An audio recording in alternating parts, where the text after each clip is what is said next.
Sabi nila, ang digmaan ay natatapos sa huling putok ng baril.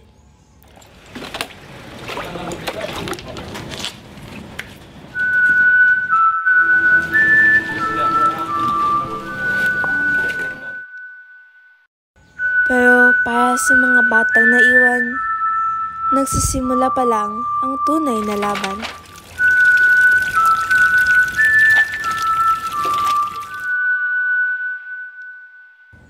Ang laban para mabuo muli ang sarili sa gitna ng guho.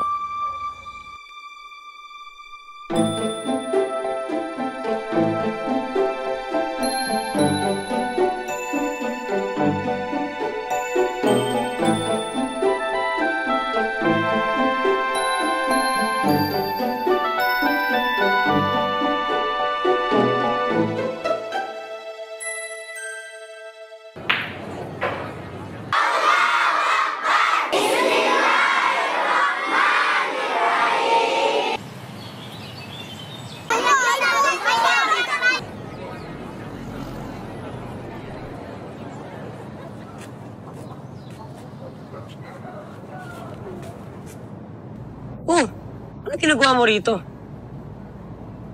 Iniisip ang lahat ng nawala. Hindi lang bahay, kundi ang mga pangarap na hindi na natupad. Mga ngiti na napawi. Dito rin. Halos mamatay na tatay ko. Hanggang ngayon, hirap pa rin siyang maglakad eh. Dahil sa gulon, kayo ang dahilan. Hindi ako ang may kagagawan. Bata lang yun ako noon. Natakot. Nawalan. Pareho lang tayong biktima ng digmaan. Pero anak ka ng rebelde. Kaaway ng tatay ko. Anak ako ng lalaking sumuko. At naghihingi ng kapayapaan. Pareho lang silang biktima. At naghihingi ng katahimikan.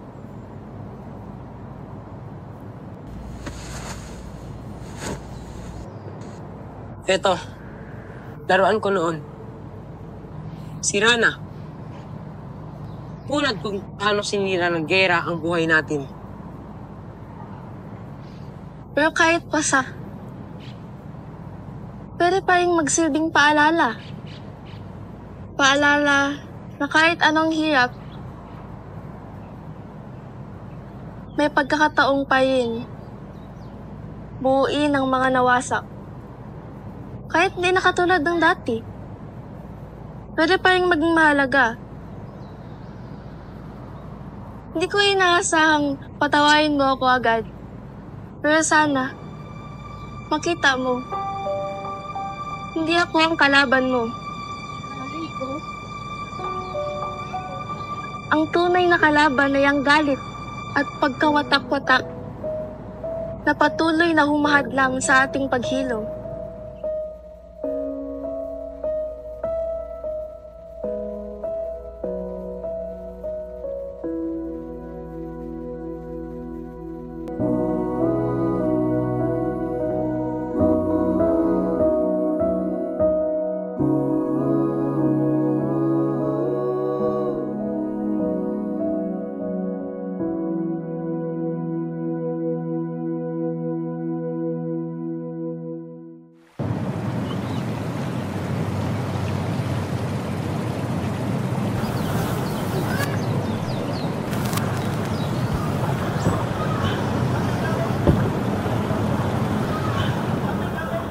Tahimik ngayon, no?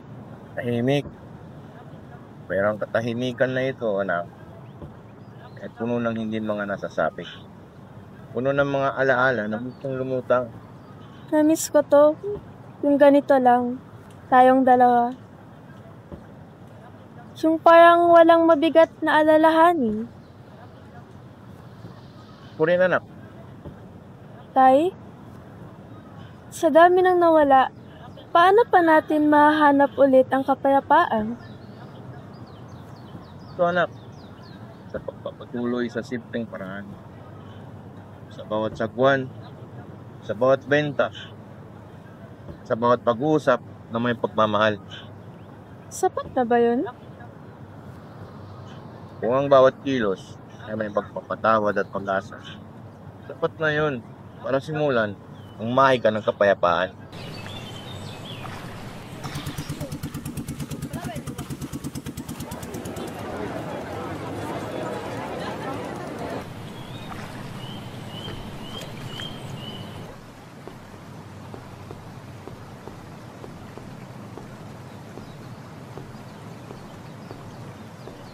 Ayan na pala kayo. Buti naman at hindi kayo inabutan ng ulan. Medyo napagod po, Nay. Kayo, dahil pong bumili.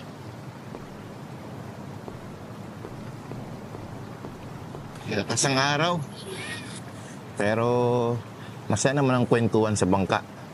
Di ba, anak? Oo nga po. Para tayong bumabalik sa dati. Bago ang gulo. Sa magkasama, ang mahalaga, bumalik din ang liwanag.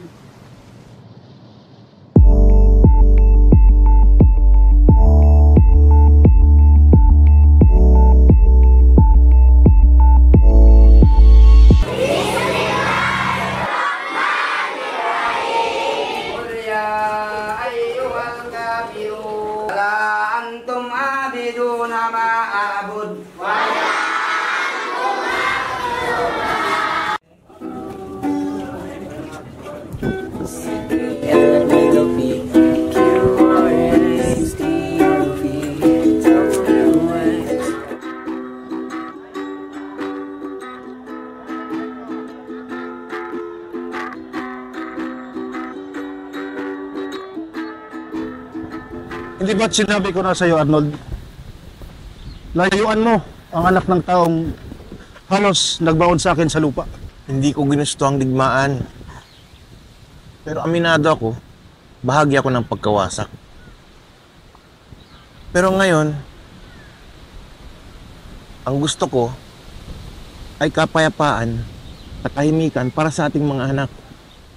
Dahil sa inyo, naputol ang serbisyo ko. At dahil din sa inyo, ang anak ko ay lumaki na may galit. Tay, tama na. Alis na po tayo. Tama na, Tay. Humingi na po tayo.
Ano, Arnold? Inaaksaya mo lang ang oras mo. Marami ka pang kailangan gawin sa bahay. Huwag kang mas kisalamuha sa mga taong yan.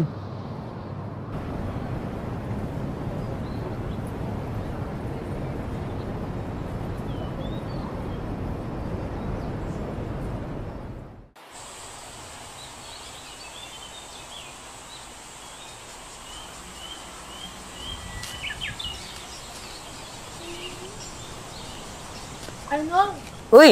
may programa sa kapayapaan sa barangay. Gusto kitang isama. Sali tayo. Hindi ko alam, Soraya. Alam mo naman tatay ko. Nagagalit. Kaya nga tayo magpapatunay na kahit anong bigat na nakayaan, may boses pa rin tayo sa pagilong. Sige, Kapayapaan ay nagsisimula sa atin. sige. Pero, Pag ako nahuli ng tatay ko, ha? Sige. Papaalam mo na ako sa nanay ko.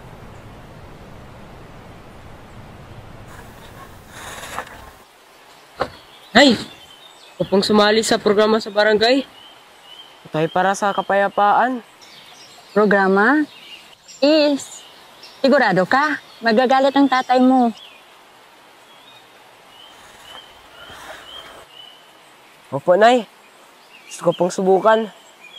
Para sa sarili ko. Para kay tatay.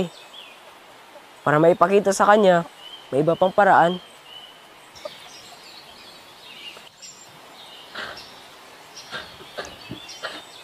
Basta, kung totoo sa puso mo, susuportahan kita.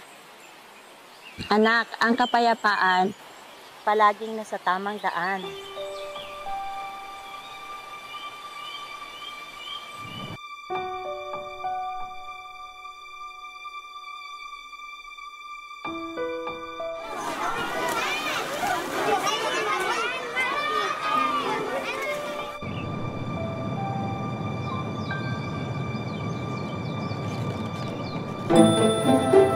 أعوذ بالله من الشيطان الرجيم بسم الله الرحمن الرحيم الحمد لله رب العالمين الرحمن الرحيم آمين.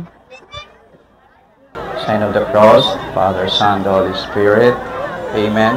God Almighty, Allah, we thank you for the many blessings and graces for this Ascension Sunday. Dahil kami todo, para bien, para continuar el paz que usted ya dale cada cual kanamon. Amen. Father, Son, the Holy Spirit. Amen. Assalamualaikum katu-katutanian. Welcome. Buenas dias con ustedes. In concept nila, kasanyangan, singkauman, naglalasa imano siya, Bisaya, Christian, Muslim, Moro. Diyato na, Assalamualaikum warahmatullahi ta'ala wabarakatuh. Assalamualaikum warahmatullahi ta'ala wabarakatuh.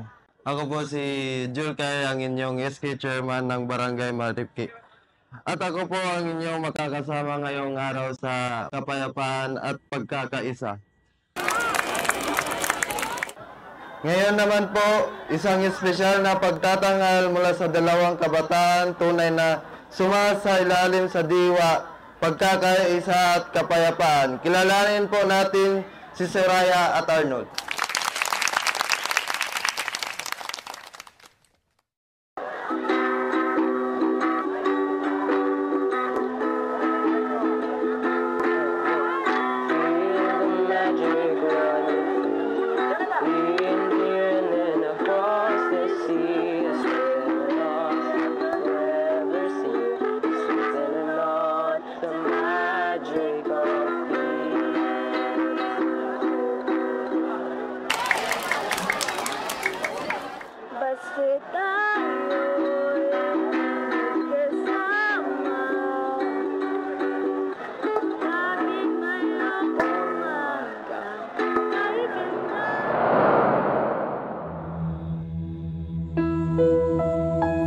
Sa mundong kay tagal na pinaghiwalay ng galit,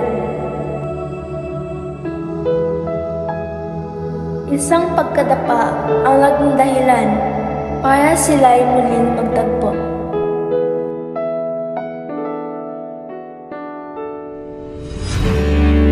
Hindi bilang magkalaban, magpahinga, kundi bilang dalawang amang parehong sulatan.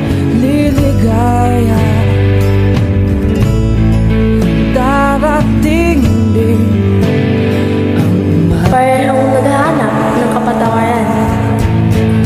Basta tayo magkasama, laging mayroong umaga. Magandang araw po sa ating lahat.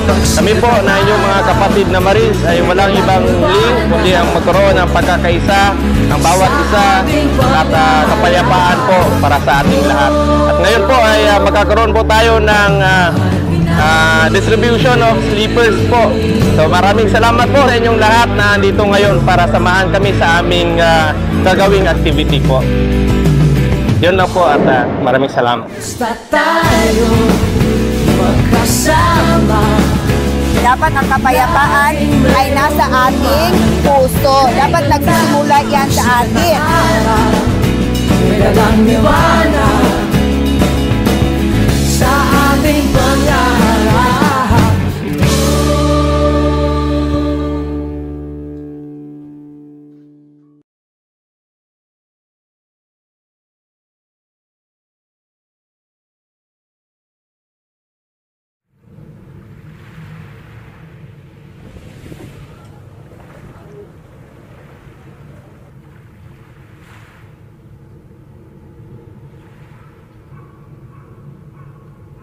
Alam mo anak, matagal na ako nabuhay sa galit. Sa bawat araw, dala ko ang bigat ng nakaraan. Akala ko paglimot yun kung bibitaw ako. Pero ikaw ang nagturo sa akin na hindi kailangan kalimutan para magpatawad. Na pwede pa rin tayo maghilom kahit nasugatan. Salamat anak. Dahil sa'yo, kaya ko nang harapin ang bukas. Tay, simula ngayon, sabay na tayong maghihilom. Salamat anak.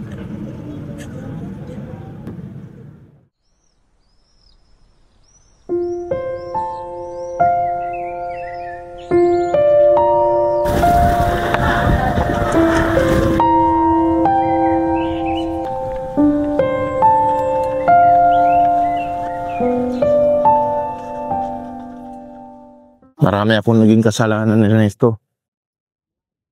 Hindi ko na may babalik ang mga nawala sa'yo. Pero kung meron akong pwedeng gawin para sa mga anak natin, sa kapayapaan, gagawin ko. Alam ko, Karim. Matagal ako nabuhay sa galit. Pero nakita ko sa anak ko ang tapang para magmahal. Hindi para lumaban. Siya nga natutong magpatawad. Ako pa kaya? Patawad ka rin. Patawad din sa lahat, Ernesto. Maraming salamat. Maraming salamat din.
Magkasama na tayo kumakain ng may kapayapaan. Yay!